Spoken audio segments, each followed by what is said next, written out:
OPPO 旗舰产品线呢，在这一代终于迎来了一个很明显的转向，全新的 Find S9 系列标准版定价呢从3699令吉起，而我手上这台的 Find S9 Pro 售价为5099令吉，两款都提供了16GB 的 RAM 和512GB 的配置，在旗舰市场算是一次给好给满的组合。而我们的重点呢会放在 Find S9 Pro 身上，这次 Find S9 Pro 的外观呢和上一代相比变化呢非常明显，最直观的差异呢就是镜头模组的设计，从过去那个放在中间存在感很强的大圆形设计，变成现在位于左上角的方形相机矩阵。但换个角度看，它确实解决了一个很实际的问题，也就是中置大镜头容易挡手，影响持握。现在把镜头模组移到左上角不止让内部空间的更好安排，也让电池能做得更大，手指不再一直顶到镜头边缘。这一点呢，我自己是明显感受到的。相机模组边缘呢有做流线处理，再加上雾面金属边框的过渡，单手持握的时候不会有割手的感觉。而镜头模组的风格确实有点 Reno 系列的影子，但我个人反而觉得拿到过渡装饰之后 ，Find S9 Pro 的整体质感呢反而提升了不少。OPPO 这一代也刻意压低了镜头模组的凸起高度，从背面看起来更加平整，镜头环和金属框之间的过渡呢也处理得相当自然。当然，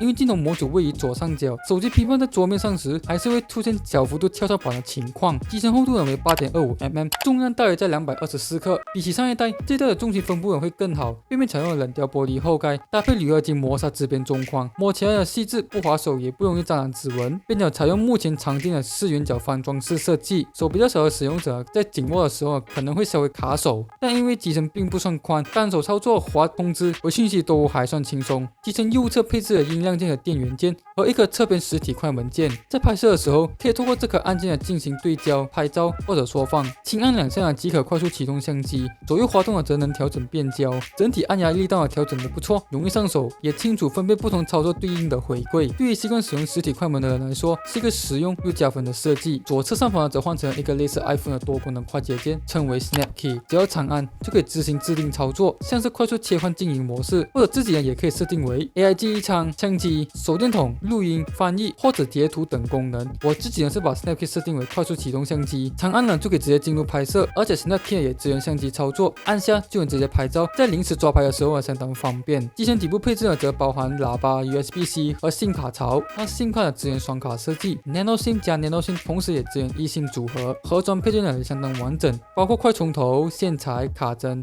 以及一个与机身颜色一致的保护壳。而现在市面上的旗舰手机相比， OPPO 在盒装配件这一块呢，确实显得更有诚意。在荧幕方面 ，Find S9 Pro 呢，正面搭载了一块6.78寸 1.5K 120Hz LTPO OLED 平面荧幕，这块荧幕的边框肉眼可见呢是非常窄，官方号称呢只有 1.15mm， 是 OPPO 历代最窄的荧幕边框设计，荧幕占比高达 95.5%。从正面看，整个画面几乎是满版显示，而且也做到了4边等宽的视觉效果，光看起来呢非常舒服，整体沉浸感的拉满。亮度方面最高可以达到3600尼特，而且支援 Dolby Vision HDR10 Plus 和 HDR Vivid， 无论是在户外强光下使用，亮度和对比度表现都相当充足。这块荧幕的一大亮点呢是它全球首发全场景1尼特的明眸护眼屏，这个功能其实正好打中了很多深夜用手机的痛点。过去不少手机最低亮度大约落在2尼特，在全黑的环境下依旧偏刺眼，甚至容易出现画面灰雾、对比下降的情况。Find S9 系列直接把最低亮度下探到1尼特，并透过自研的色貌模型，让画面在超低亮度下依旧能维持清晰细腻的显示效果，在暗光环境下确实有效减轻视觉疲劳。荧幕表面呢则采用了康宁大猩猩 Vitus 2玻璃，在耐刮和耐用性上呢都有基本保障。另外，Find S9 Pro 也支援 IP66、IP68 和 IP69 防水防尘等级，整体耐用性和防护规格都相当完整。指纹辨识采用的是 3D 超声波指纹辨识，辨识反应也相当快，即使你的手指比较熟或者不是特别干净的情况下，它的成功率也依旧很高。最后补充一个小细节 ，Find S9 Pro 出厂已经贴好了荧幕保护贴，正常使用的其实不用额外再贴。如果你真的想要更换保护贴，这边提醒一定要选择软膜或者 UV 膜，因为这一代已经升级为超声波指纹辨识，不再是传统的光学指纹，保护贴选错会直接影响到指纹辨识的成功率。效能方面 ，Find S9 Pro 搭载联发科天玑9500处理器，这个晶片采用台积电 N3P 先进3纳米制程打造，搭配16GB 8GB LPDDR5X RAM 和512GB UFS 4.1储存空间，整体效能表现的属于标准旗舰等级。无论是日常操作、多光处理，或者是长时间高负载使用，整体顺畅度和稳定性都没有问题。Find S9 Pro 也是2025年下半年首波搭载天玑9500晶片的旗舰机之一，在实测效能表现上确实相当突出。在 Geekbench 的成绩方面，已经和苹果的 S9 Pro 和高通的 Snapdragon 8 Elite Gen 5并列目前行动装置中的顶尖水准。在游戏表现上几乎不用担心，就算是非常吃效能的大型 2D 手游 Find S9 Pro 都能轻松应对。为了应付高效能带来的发热， OPPO 也为 Find S9 Pro 配备了并核散热系统，采用了高性能石墨和大面积均热板设计，即使在长时间高负载的情况下，机身温度依旧能控制在合理范围内，没有明显的过热或者严重降频的问题。手持时其实还能明显感受到温热感，但整体体验上并不会影响操作，也没有卡顿或者掉帧的问题。系统部分 ，Find S9 Pro 预载 ColorOS 16，那 ColorOS 16的表现真的不会让人失望，甚至可以说在目前 Android 阵营中，它的顺畅度绝对排在第一梯队。这样的系统体验也让 Find S9 Pro 在日常使用，特别是拍摄、切换功能的时候，整个流程都非常顺畅。在我实际使用的过程当中，几乎没有遇到卡顿的情况，整体的操作体验是真的舒服。我个人对这一版 ColorOS 的评价是成熟、稳定，而且好用。整体动画的顺畅度加上 UI 的视觉设计，虽然还是会让人联想到苹果的风格。如果想要更深入了解 ColorOS 16的功能和使用技巧，我也特别做了一期视频，有兴趣的话可以回去看那一集。就补充一点，在系统资源方面 ，OPPO 也给得相当有诚意。OPPO 承诺为 Find S9 Pro 提供了5年系统大版本更新和6年安全性更新。影像系统无疑是 Find S9 Pro 的重点之一。这一代虽然不再采用后置4镜头设计，但整体升级方向其实更集中也更明确。Find S9 Pro 依旧延续了和著名相机品牌哈苏合作研究的相机系统，整套影像系统在色彩、动态和一致性上都有非常成熟的水准。主摄和超广角同样为5000万像素，其中主摄采用 1.28分1寸的 Sony LYT282 感光元件，光圈提升到 f1.5， 净光量比上一代增加大约38%，在夜拍和高反差场景下更有优势。实际拍摄下来，主镜头的表现可以用非常稳定来形容，画面锐利，细节丰富，没有过度绿化的问题。动态范围的表现也相当出色，色彩自然讨喜，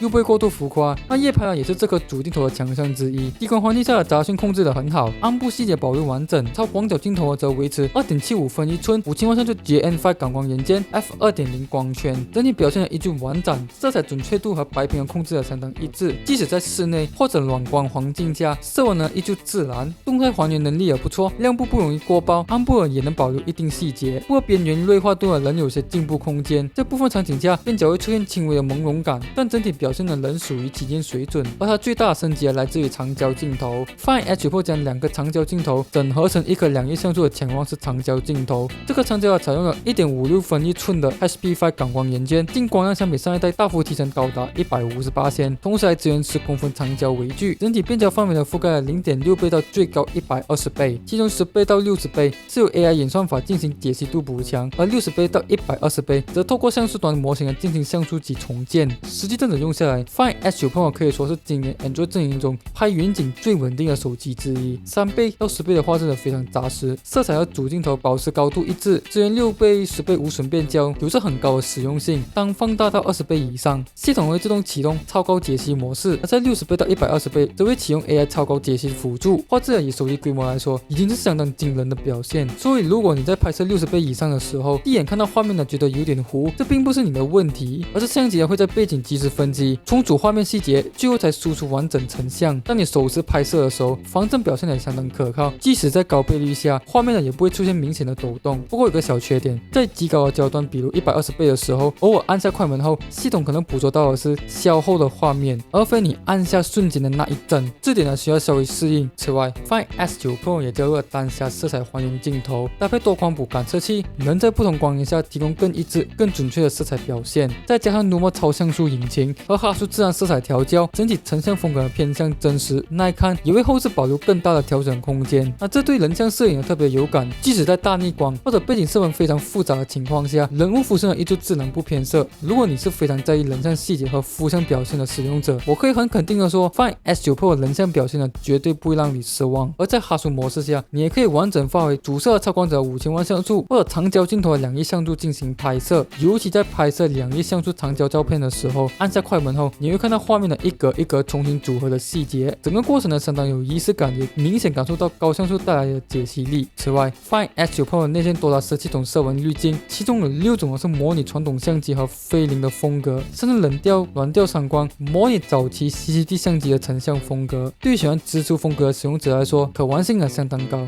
录影方面 ，Find S9 Pro 支援 4K 120Hz Dolby Vision， 并具备 OIS 和 EIS 双重防震，同时提供 Lock 模式。另外，录影时的变焦范围从 0.6 倍一路延伸到18倍，并加入 Smart Sync 智慧场景模式，例如 Sticks 和 Firework， 在特定拍摄场景下能更轻松拍出稳定好看的画面。强大的硬体加上 ColorOS 的调教，无论是拍照还是录影，手势拍摄的稳定度都非常出色。即使你的手腕比较抖 ，Find S9 Pro 也能很好的帮你处理画面，防震效果相当可靠。在变焦过程中，整体操作非常顺滑。唯一比较明显的是，系统在切换不同镜头的时候，会感受到一点镜头的切换感。刚开始会觉得稍微有点奇怪，但不影响实际拍摄体验。其余整体流程都很顺畅舒服，不会因为卡顿而错过关键的画面。再加上侧边实体快门键，在拍摄的时候确实提供了更多的操作弹性，无论是快速启动相机、拍照或者录影，都更加的直觉方便。最后是前镜头 ，Find S9 Pro 的前相机从上一代的3200万像素升级为5000万像素的开孔设计，无论是规格还是实际的成像表现，都已经达到了旗舰的水准。自拍呢依旧保有 OPPO 一贯的风格和调教。整体来说 ，Find S9 Pro 的影像表现得非常完整，该有的都有，而且表现的都在水准之上。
Find S9 Pro 采用7500毫安时冰川电池，容量比上一代提升大约26.9%。对比现在不少的主流旗舰，电池容量还停留在5000毫安时左右。通常只有像 vivo、6mi 这种中国系品牌才愿意把电池做到6000毫安时以上。而 Find S9 Pro 则是 OPPO 历代以来电池容量最大的旗舰机，这点本身就是它一大亮点。实际这样子用下来，一整天的使用呢是完全没有压力。它的续航表现呢是让人相当的安心。当然，续航表现呢不只是看电池容量，软体调教呢同样关键。在 ColorOS 的功耗管理加持下，这颗大电池真正发挥了它的优势。如果常使用的几乎不会有续航焦虑，除非你是那种长时间重度游戏、拍摄或者录影的使用者。电池规格也给得很齐，支援80W有线快充、50W无线快充和10W的反向无线充电，整体充满了大约落在1个小时20分钟左右。以7500毫安时这样的电池容量来说，无论是充电速度还是使用弹性都相当够用。年限规格部分 ，Find S9 Pro 支援 WiFi 7和蓝牙 6.0。如果真的要挑个小缺点，那大概呢就是喇叭表现。它的音量呢不算小，但在这个价位的旗舰机上面，音质呢只能说是中规中矩，没有特别让人惊艳。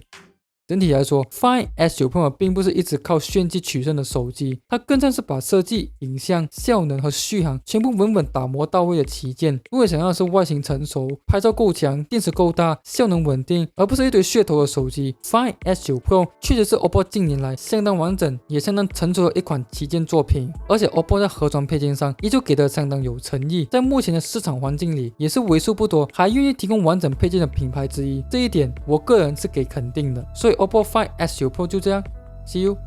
when I see you。